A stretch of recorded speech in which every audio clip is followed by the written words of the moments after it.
mujer gira su cabeza como si algo o alguien llamara su atención fuera del cuadro. Está tocada por un turbante claro y tiene en su rostro una expresión triste y serena a la vez. Tal vez esto, y el cuello iluminado en parte, que convoca tanto labios como navajas, haya llevado a la identificación de la modelo con la protagonista de una historia trágica ocurrida en Roma cuando languidecía el siglo XVI. La pieza es parte de la colección de la Galería d'Arte Antica y se encuentra en el Palacio Barberini. Desde el siglo XVIII quedó establecido que se trataba de un retrato de Beatrice Cenci, la joven aristócrata que fue ejecutada por sentencia del Papa Clemente VIII frente al Castel Sant'Angelo el 11 de septiembre de 1599, acusada de parricidio. Antes de ingresar al Palacio Barberini, donde provocó la fascinación de visitantes anónimos y célebres, la tela había pertenecido a la familia Colonna, emparentada con los Cenci, pero más que este indicio, probablemente fue la potencia de aquel episodio encarnado en una figura femenina la que llevó a la necesidad de contar con su representación visual.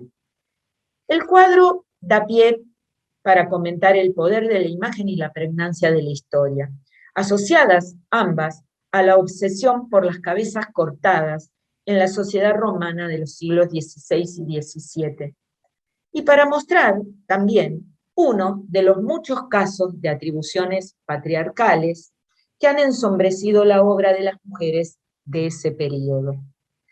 Así como en la retratada se vio a Beatrice, el artista debía ser por fuerza Guido Reni, quien en la línea de los Carracci obtuvo un enorme éxito gracias al equilibrio entre composición clásica y resonancias afectivas, especialmente en las temáticas religiosas. Atribuido entonces a Reni, el cuadro disparó la imaginación literaria de Percy Shelley, Charles Dickens, Stendhal, Alejandro Dumas y también el novelista italiano Francesco Guerrazzi. Todos ellos fantasearon con la visita del artista a la prisión la noche anterior a la decapitación de la joven, escena que tuvo también sus versiones pintadas en el siglo XIX, pese a que era imposible ya que Reni no llegó a Roma hasta después del año 1600. Ya a mediados del siglo XX comenzó a ponerse en duda la atribución de la tela y con la recuperación de la obra de mujeres y el lento trabajo sobre sus catálogos, surgió la hipótesis de que la autora podía ser Elisabetta Sirani, boloñesa como Reni e hija de uno de sus colaboradores más estrechos, Giovanni Andrea Sirani. En su corta vida, esta pintora no solo realizó una profusa obra, sino que fundó una academia para la formación artística de mujeres.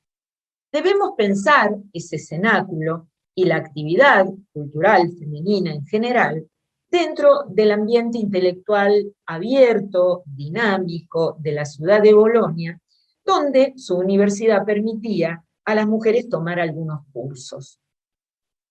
Justamente a la academia de Elisabetta asistía una artista 20 años mayor que ella, Ginevra Cantofoli, a quien se atribuyó, gracias a las investigaciones de Massimo Pulini y de otros especialistas, el retrato que nos ocupa, cuyo asunto, además, se ha desvinculado de la desdichada Beatrice, a la cual, sin embargo, ha estado ligado por razones nada banales.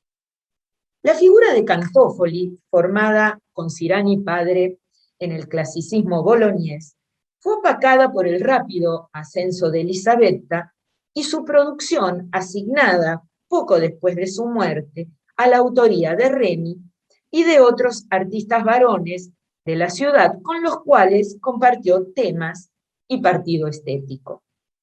Su catálogo sigue reconstruyéndose e incluye palas de altar, alegorías, retratos.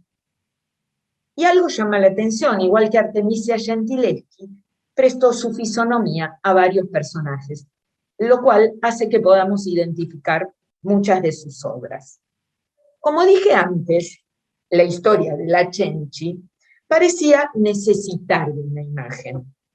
Y esto tal vez encuentre alguna explicación en la proliferación de pinturas con cabezas cortadas o dañadas que encontramos en la época, algunas protagonizadas por las llamadas donne forte. Algunas autoras, como Griselda Polo, postulan que estas imágenes serían síntomas de una sociedad perturbada por cambios en los roles sociales.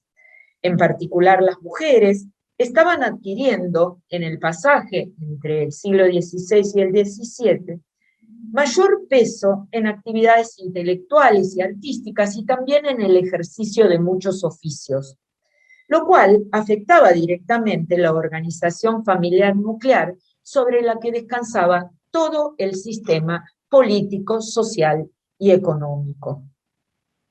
Desde el psicoanálisis, se considera la decapitación como un desplazamiento simbólico de la castración, pero no entraremos en este terreno. Podemos decir que los temas asociados a degollamientos simplemente pudieron ser vías para tramitar en forma colectiva la violencia como experiencia cotidiana en la Roma de la época.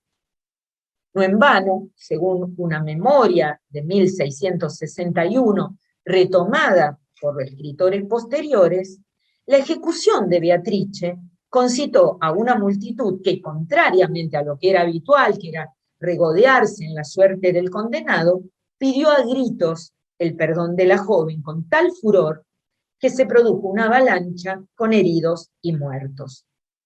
La leyenda de que Beatrice aparece cada 11 de septiembre sobre el Ponte Sant'Angelo portando su cabeza en las manos, probablemente se alimentó de modelos pictóricos, y estos a su vez del gesto del verdugo que solía exhibir al público la cabeza del decapitado una vez que se había cumplido con la sentencia.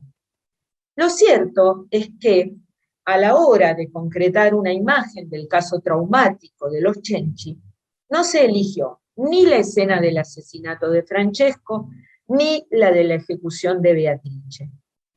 La joven del cuadro del Palacio Barberini funciona como la contracara de las heroínas Judith y Jael, y también de la perversa Salomé, víctima por partida doble de un poder que hoy llamamos patriarcal, el de su progenitor y el de la justicia papal. Es ella quien ofrece su cabeza.